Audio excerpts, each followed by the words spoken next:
আলাইকুম, আমি বাবু শ্রমণ ইটাল বাংলা পক্ষ থেকে সবাইকে স্বাগত। আজকে আমি একটা ইটালিয়ান একটা রেসিপি করে দেখাবো। এটা হলো একটা পাস্তা ফার্স্ট প্লেট।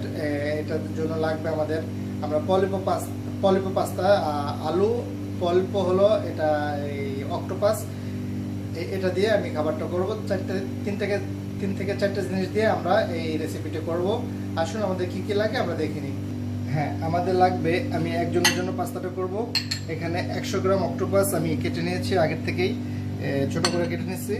100 গ্রাম পরিমাণ মতো আলু আমি কিউব করে কেটে সিদ্ধ করে নিচ্ছি। এবং আমাদের লাগবে একটু পেঁয়াজ, একটু মরিচ, আর এক পিস একটু রসুন নিচ্ছি। আর এখানে এই ট্রফি পাস্তা, এটা দিয়ে আমি করব। এটা হাতে বানানোর পাস্তা, এটা ফ্রেশ পাস্তা। এটা আপনার এই সাথে থাকুন, আপনার নেক্সট হয়তোবা আমি এটা আপনাদেরকে বানিয়ে দেখাবো। এই চারটে জিনিস দিয়েই আমি রেসিপিটি করব এবং প্রেসলে পাতা ইউজ করব। আমি একজনের পরিমাণ এই এটা ট্রফি পাস্তা বলে, আপনারা ইচ্ছা করলে যে কোনো পাস্তা ইউজ করতে পারেন। এটা একটা ফ্রেশ পাস্তা আমি দিয়ে দেব। এটা সিদ্ধ হওয়ার সময় 6 মিনিট, আমি এই 6 মিনিটের ভিতরে আমাদের যে সসটা আমরা রেডি করে নেব। প্রথমে আমি একটা কড়াইতে অলিভ অয়েল দিব, পরে এরকম একটা রসুন এক পিস আমি এটা আস্তে দিব।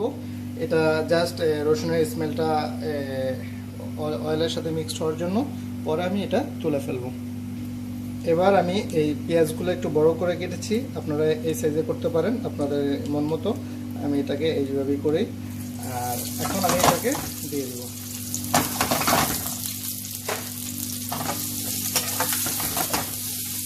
আস্তে আস্তে নেড়ে দেবো। যাতে এক্সট্রা লবণ দেবো না, কারণ আমি পাস্তাটা সিদ্ধ করতেছি লবণ দিয়ে, এবং এই অক্টোপাসটা সিদ্ধ করেছি লবণ দিয়ে, এবং আলুটা সিদ্ধ করেছি লবণ দিয়ে। আমাদের পরে আমরা টেস্ট করব, যদি আমাদের দরকার হয় তাহলে আমরা অ্যাড করব, না হলে আমাদের অ্যাড করা দরকার নেই। এবার আমি এই অক্টোপাসটা দিয়ে দেবো। যখন পেঁয়াজটা একটু কালার আসবে তখনই আমি এটা দিয়ে দেবো, কারণ পুরোপুরি পেঁয়াজটা ভাজবেন না, কারণ আমি এই পল্পটাও ভাজবো। পল্পটা হলো অক্টোপাসটাকে আমরা ভাজবো। হ্যাঁ, এখন আমি আলুগুলো দিয়ে দিব।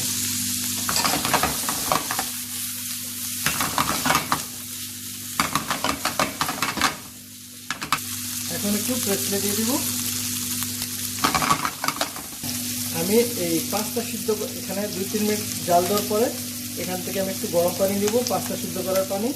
আমি আগে বলেছিলাম লবণ দিব না, কারণ এখান থেকে পানিটা মিলে আর আমাদের একটু লবণ দিতে হয়। এখন আমি এটাকে দিয়ে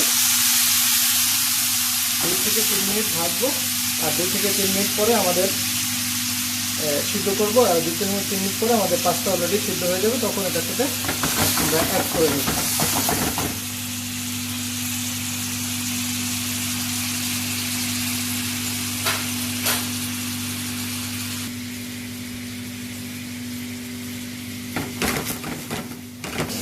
হ্যাঁ, আমাদের পাস্তা সিদ্ধ হয়ে গেছে।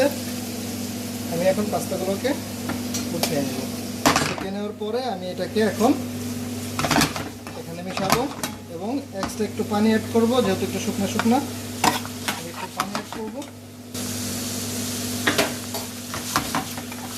হ্যাঁ, আপনারা যারা আমার চ্যানেলটিতে নতুন তারা অবশ্যই আমার চ্যানেলটিকে দয়া করে সাবস্ক্রাইব করে নেবেন, তাহলে আমি অনেক খুশি হব।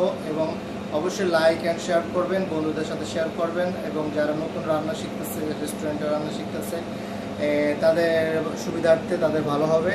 এবং আপনাদের এই শেয়ার করাতেই আর সাপোর্টেই আমার চ্যানেলটি আরও এগিয়ে যেতে পারবো, এবং আমিও সুন্দর সুন্দর নতুন নতুন ইটালিয়ান রেসিপি দিতে পারবো, এবং সাথে সাথে আমাদের বাংলাদেশের রেসিপিও ইনশাল্লাহ দিতে পারবো। এখন এটাকে আমি পরিবেশন করার জন্য প্লেটে নিব।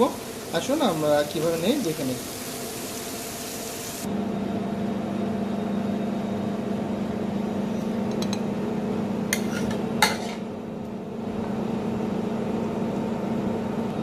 হ্যাঁ, আমি এটাকে প্লেট করে নিয়েছি। এখন লাস্ট ফিনিশিংয়ে একটু প্রেসলে দিয়ে দিব। হ্যাঁ, আপনারা যদি ঝাল খেতে চান তাহলে এক্সট্রা ঝাল ইউজ করতে পারেন। আর হয়ে গেছে আমার এই ট্রফি উইথ অক্টোপাস পাস্তা। এটা আপনাদের ভালো লাগলে অবশ্যই লাইক অ্যান্ড শেয়ার করবেন।